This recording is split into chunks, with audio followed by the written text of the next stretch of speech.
В Доме дружбы состоялось значимое мероприятие «Улттық киімді ұлықтайық», посвященное популяризации национальной культуры и традиционной одежды.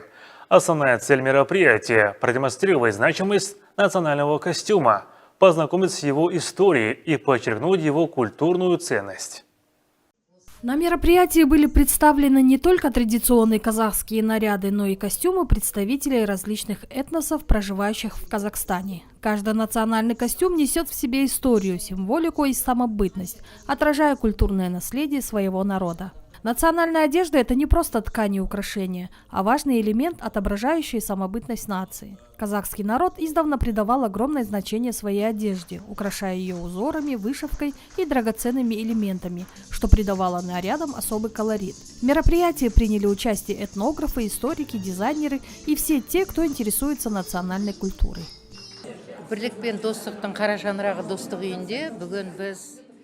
Подобные мероприятия играют важную роль в сохранении культурного наследия, его передаче будущим поколениям и укреплении единства народов Казахстана.